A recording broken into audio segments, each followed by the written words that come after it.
अब बात करते हैं हम आर्टिकल 16 की। आर्टिकल 16 है लोक नियोजन के संदर्भ में अवसर की समानता। आर्टिकल 16 क्या है? लोक नियोजन के संदर्भ में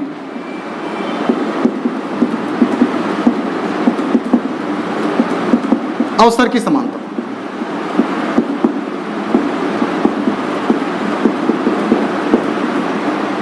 ठीक है, लोक नियोजन का मतलब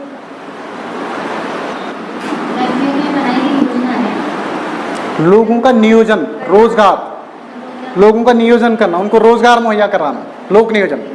ठीक है, लोक नियोजन के संदर्भ में अवसर की समानता, यानी कहने का मतलब क्या है कि राज्य सभी नागरिकों को सरकारी सेवा, लोक नियोजन का मतलब रोजगार, रोजगार कहाँ दिया जाता है? सरकारी सेवाओं में दिया जाता है। तो कुल मिलाकर के राज्य सभी नागरिकों को सरकारी सेवाओं में नियोजन एवं नियुक्ति के समान अवसर क्या करेगा? उपलब्ध करवाएगा। राज्य क्या कराएगा?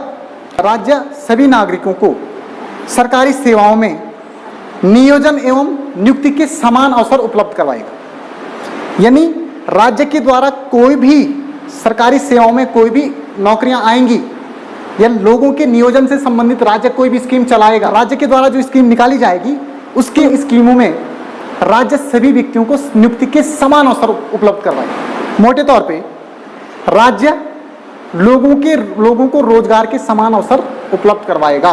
ठीक है, राज्य सभी नागरिकों को रोजगार के समान अवसर उपलब्ध करवाएगा। नियोजन और नियुक्ति के संदर्भ में राज्य किसी भी नागरिक के मध्य धर्म, मूल वंश, जाति और लिंग के आधार पर भेदभाव नहीं करेगा। यानी राज्य धर्म, मूल वंश, लिंग, जाति,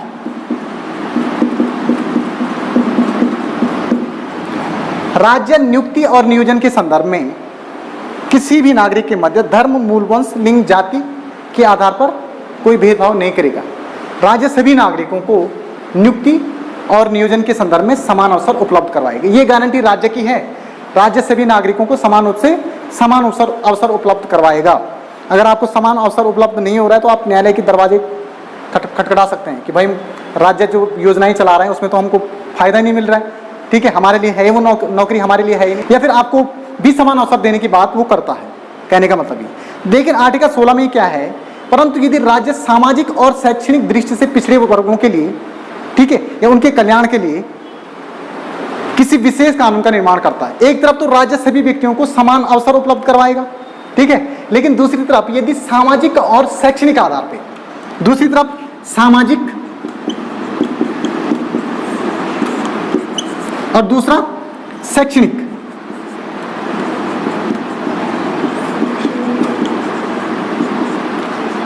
सामाजिक और शैक्षणिक आधार पे पिछड़े वर्गों के लिए, आधार पर सामाजिक और शैक्षणिक आधार पर पिछड़े वर्गों के लिए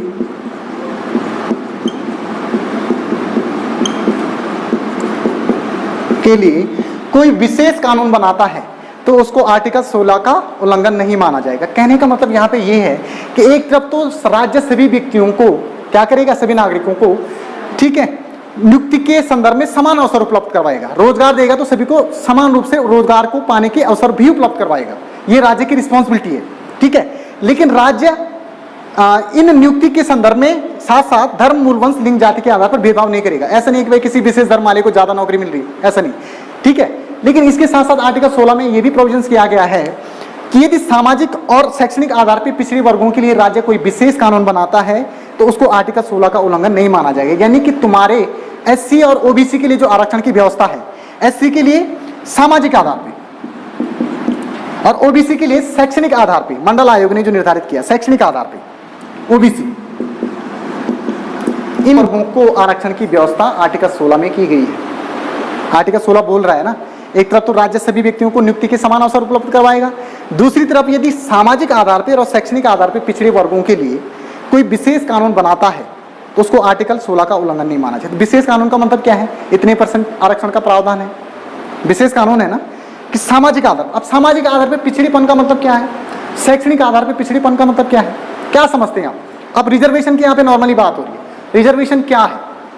आर्टिकल 16 सामाजिक आधार पर आरक्षण देने की बात कर रहा है, ठीक है, शैक्षणिक आधार पे भी आरक्षण देने की बात कर रहा है। यानी हमारे पास जो अभी आरक्षण के जो आधार हैं वो क्या हैं? 2 आधार हैं, शैक्षणिक और सामाजिक। अब आर्थिक आधार को भी इंक्लूड कर दिया गया है 10% अभी सरकार के द्वारा, 3 आधार हो गए। लेकिन आर्टिकल 16 में जो आधार अभी तक चले आ रहे थे मूल तो हमारी कॉन्स्टिट्यूशन में मुख्यतः 2 आधार थे, आर्थिक आधार भी अब ऐड हो गया।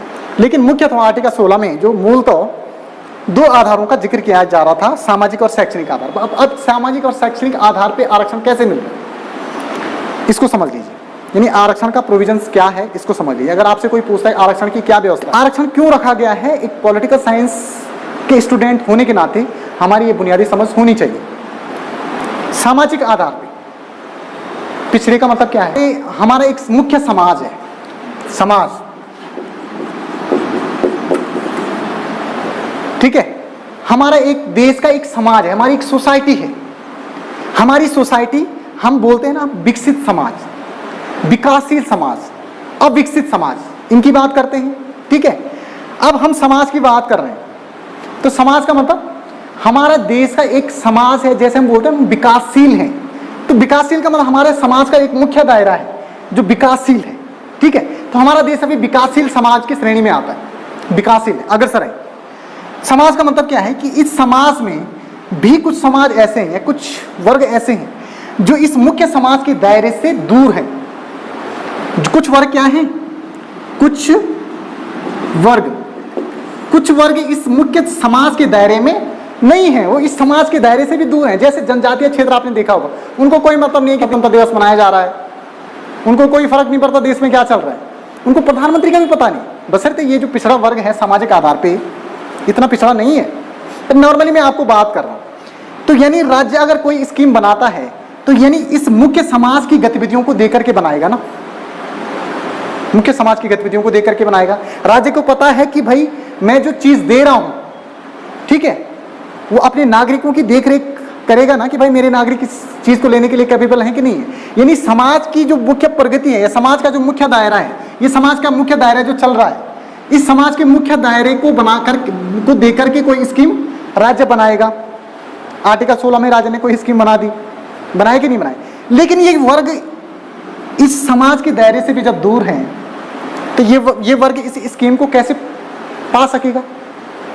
तो यानी राज्य की यहाँ पे क्या है, गलती है कि राज्य इन व्यक्तियों को समान अवसर नहीं दे रहा है। ये व्यक्ति यहाँ तक पहुंच ही नहीं पा रहे। कहने का मतलब है कि मैंने आपको दौड़ में खड़ा कर दिया, 2 व्यक्तियों को मैंने दौड़ में लगा दिया। ये जो कुछ वर्ग हैं जो समाज के मुख्य दायरे में नहीं है, ठीक है, ये बेचारे 3 दिन से भूखे। अब मैं इसको मोटे तौर पे आपको समझाता हूँ। 3 दिन से भूखे। अरे एक व्यक्ति चने खा के सुबह सुबह चने चुने खा करके 2 व्यक्तियों की दौड़ हो रही है।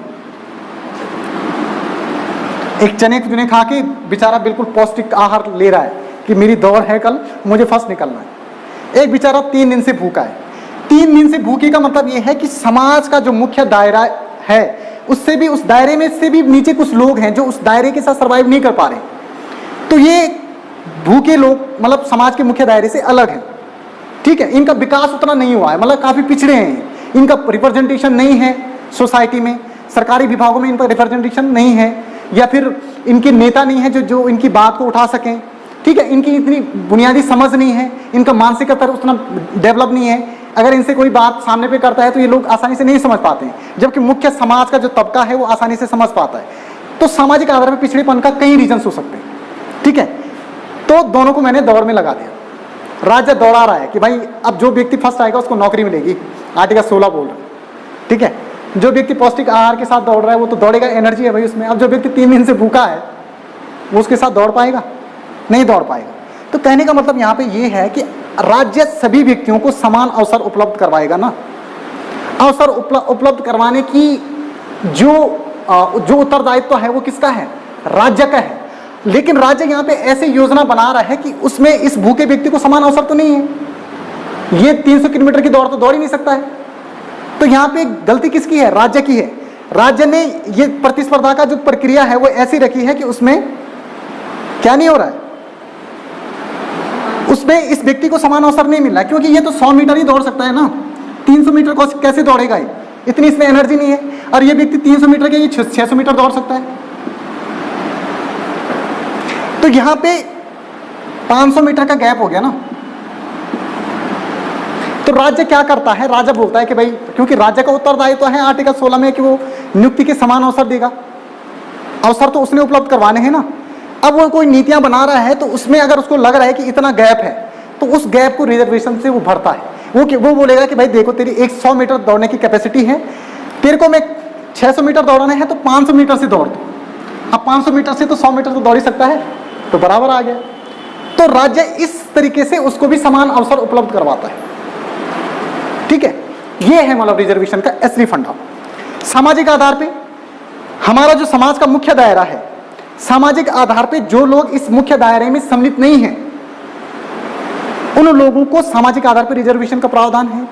शैक्षणिक आधार पे जो कुछ वर्ग इस मुख्य समाज के शैक्षणिक वर्ग के साथ तालमेल नहीं बिठा पा, ठीक है, जो व्यक्ति शैक्षणिक आधार पे मुख्य समाज में जो शैक्षणिक स्तर है, उस शैक्षणिक स्तर से कुछ लोग ऐसे हैं कि बहुत नीचे हैं, ठीक है, तो राज्य उन व्यक्तियों को भी शैक्षणिक आधार पे रिजर्वेशन का प्रावधान करता है। समझ में आ गया आर्टिकल 16 क्या करता है। इसलिए राज्य रिजर्वेशन देता है। हम राज्य कैसे हटाएगा, राज्य रिजर्वेशन हटाता है तो समानता के अधिकार का उल्लंघन होगा, असमानता क्रिएट हो जाएगी। क्योंकि राज्य आर्टिकल 16 क्या कहता है, लोक नियोजन के संदर्भ में अवसर की समानता, और अवसर की समानता कौन देगा, राज्य देगा। क्योंकि स्कीम्स कौन निकालता है, राज्य निकालता है। अब वो स्कीम्स, उस स्कीम्स तक कौन बंदी पहुंच सकते हैं, समाज का कौन सा वर्ग पहुंच सकता है, कौन सा वर्ग नहीं पहुंच सकता है। कहने का मतलब ये है कि मैंने आपको बोल दिया कि चलो भाई सारे खड़े हो जाओ, और मैं आप लोगों को क्या सेब दे रहा हूं। अब जिस व्यक्ति का हाथ सबसे लंबा होगा वो तो मेरे हाथ से ही झपट लेगा ना। तो यानी मैं राज्य हूं, अब मैं सभी व्यक्तियों को अवसर दे रहा हूं, लेकिन जिस व्यक्ति का हाथ ज्यादा लंबा है उसने मेरे हाथ से झपट लिया, जो व्यक्ति सबसे बौना है उसको तो अवसर ही नहीं मिला। तो राज्य क्या करते हैं, उसके लिए भी स्टूल लगाता है, भाई तू भी इसके बराबर आ जा। ये रिजर्वेशन का तरीका है। अब आर्थिक आधार पर भी हो गया। आर्टिकल 16 समझ में आ गया। आर्टिकल 16 ये है कि लोक नियोजन के संदर्भ में अवसर की समानता है, ठीक है। राज्य लोक नियोजन यानी रोजगार के संदर्भ में सभी व्यक्तियों को, सभी नागरिकों को एक तो धर्म, मूल वंश, लिंग, जाति के आधार पर भेदभाव नहीं करेगा, और साथ ही उनको समान अवसर उपलब्ध करवाएगा।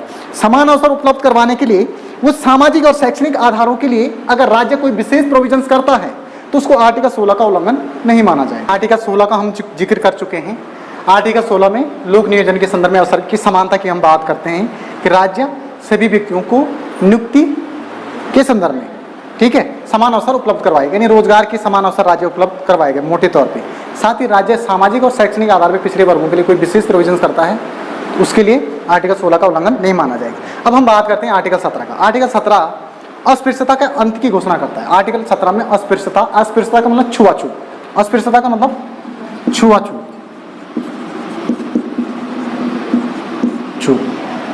तो भारतीय परंपरागत समाज को बदलने के लिए, क्योंकि आपको पता है कि भारत का समाज एक परंपरागत रहा है। परंपरागत समाज का मतलब यहाँ पे वर्ण व्यवस्था का आपने जिक्र किया है। तो यहाँ की जो वर्ण व्यवस्था थी, जो परंपरागत समाज की जो भारतीय वर्ण व्यवस्था थी, उस वर्ण व्यवस्था के तहत, ठीक है, कैटेगरीज डिवाइड की गई थी, जिसमें नीचे वाला व्यक्ति के साथ ऊपर वाला व्यक्ति भेदभाव करता था, छुआछूत करता था। छुआछूत करने का मतलब ये है कि उसके हाथ का पानी ना पीना, उसके घर से ना जाना, उसके साथ सामाजिक संबंध ना बनाना। सामाजिक आधार पे पिछड़ेपन का एक ये भी रीजन है कि सामाजिक आधार पे जो समाज का मुख्य, हम आर्टिकल 16 के तहत बोले थे ना कि सामाजिक आधार पे पिछड़ेपन, सामाजिक और शैक्षणिक आधार पे रिजर्वेशन की बात है। तो सामाजिक आधार पे पिछड़ेपन का जो कारण है वो ये है कि समाज का जो मुख्य दायरा है, जो वर्ण व्यवस्था के तहत जो समाज का मुख्य दायरा है, उस दायरे में कुछ लोग ऐसे हैं कि उनको समाज के मुख्य दायरे में जाने की छूट नहीं थी भारतीय वर्ण व्यवस्था के तहत। जैसे बड़े वर्ग के लोग निम्न वर्ग के लोग के साथ भेदभाव करते थे, उनकी बेटियों के साथ शादी नहीं कर सकते, शादी क्या तो खाने पीने उनके हाथ से खाया भी नहीं जा सकता था, है ना। तो कुल मिलाकर के हमारे परंपरागत समाज ने समाज के अलग अलग वर्ग बनाए।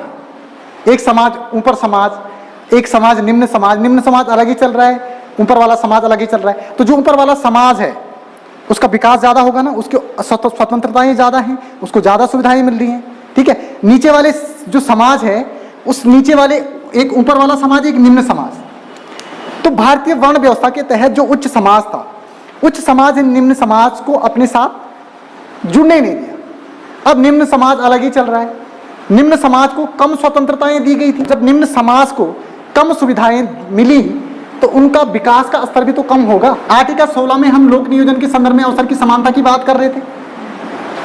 तो अवसर की समानता में हमने बोला था कि राज्य जो स्कीम बनाता है वो मुख्य समाज के लिए, देश का एक मुख्य समाज है, उस समाज को देकर के स्कीम बनाता है।